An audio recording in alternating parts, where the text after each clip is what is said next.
Every country in the world operating is resources that's been pulled from Africa. Everyone benefits but Africa. So Africa doesn't need to be saved. Africa is the one doing the saving. Akon, you've said, if I could have my way, Africa would be the United States of Africa with just one leader. Of 100%. Course, Marcus Garvey wrote a poem about this. Bob Marley sung about this. Muammar Gaddafi, the Libyan leader, poured his wealth into this idea of a United States of Africa. But really, is it, when you look at Africa today, a continent of over 1 billion people, over 2,000 different languages, is it realistic? Well, first of all, I think it has to be our generation and the generation that come after us to achieve it. I don't think this generation would ever be able to achieve it because there's too much history and it's too much built up into where it started today. It has to be set from a generation that's clear from the history, clear from conflict, and see it, the world in the way that we see it. The only way Africa can evolve in that way is that we have to be united. There has to be a united Africa. It has to be one Africa. It can't be so many countries with so many leaders, so many opinions. You know, all those countries, I think, should be broken down into basically states. And there should be one president, and he or she should be democratically elected by all Africans to do what's best for Africa. But I mean, in just one country already, it's so difficult to have a democratic election. How do you have a democratic election in a so-called United States of Africa? How do you do that? It's not hard. I mean, listen, if China can do it, and they don't even have a democratic election. So maybe what? So you know what I mean? Maybe what democracy is something that Africa doesn't need. Africa, maybe there it has to be another form of rule. There has to be elections. If you want to keep Africa stable, there has to be elections. All we need is Africans to be able to govern themselves. What's stopping Africa from governing themselves now and creating that one Africa is that there's still foreigners in certain areas that still control Africa. You know, prime example, the former colonial powers, Francophone countries. If the French just get out the way, we can really be okay. But a lot of the wars is set up from influences. Are you interested in getting into politics one day? Absolutely not. Hell no. Why is that? I mean, you have all these great ideas, but listen, not interested. I would prefer to be the guy standing next to the president. I would never want to be a president. Akon, the same thing we can do in Kenya. We need a borderless continent. We need a continent with one currency. We need a continent with one parliament, which has got teeth and it will bite and hold the executives in countries accountable. And ultimately, we need one African president. We need United States of Africa. We supported and we continue to support those ideals of brother leader Gaddafi. We are following in the footsteps of those leaders. We are not saying they were perfect, some of them, but there are a lot of teachings that come from our leaders in the continent which we can follow because we think they will unite us. This thing was the one thing called Africa. This was one thing. It was divided by colonizers. These borders are artificial borders imposed on us by colonizers. Why do you want to behave like you are owning colonizers' properties? These borders are colonizers' properties, they are not ours.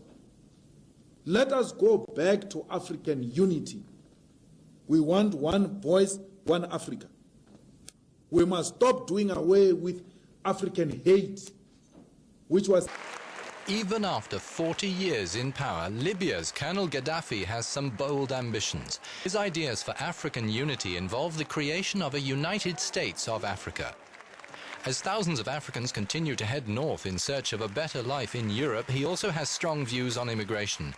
The Libyan leader is attending the G8 summit in Rome. Before leaving for Italy, he spoke to Euronews from Tripoli. Colonel Muammar Gaddafi, welcome to Euronews. Let's speak about the recent African Union summit. The main theme was the question of poverty in Africa. You're going to Italy for the G8 summit, and it's the first time that an African and Arab leader has taken part in such an event. What message would you like to deliver to world leaders?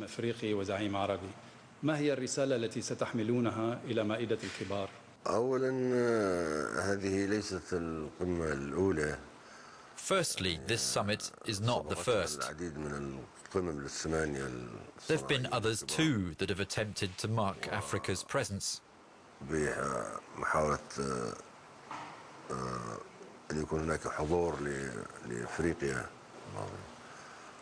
Several declarations and recommendations concerning the African continent have come out of previous G8 summits, but unfortunately they were only declarations.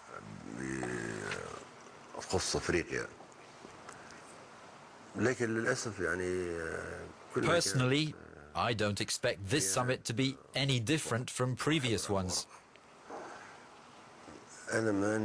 I hope it will be, but I don't believe it.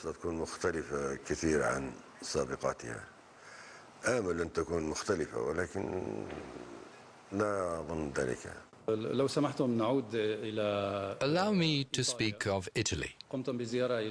You went there recently, and you received a formal welcome from the Italian authorities, including the Prime Minister Silvio Berlusconi. Can we say that a corner has been turned and that a new era of openness has begun between Libya and Italy?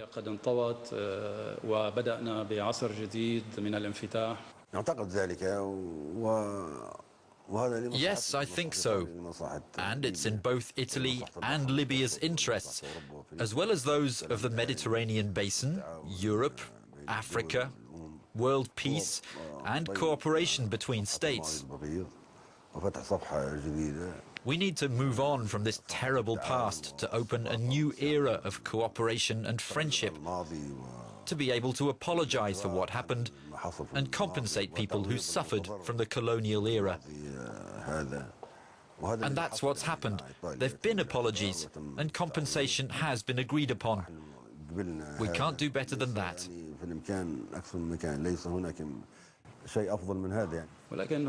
But we noticed from your visit to Italy that you had attached to your lapel the photo of Omar al-Mokhtar, the Libyan national who was executed by Italian colonial authorities.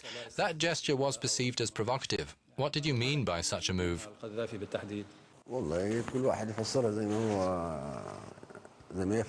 That's for people to interpret as they wish. Movement of goods. Within the SADC and the SADC protocols, there ought to be free movement.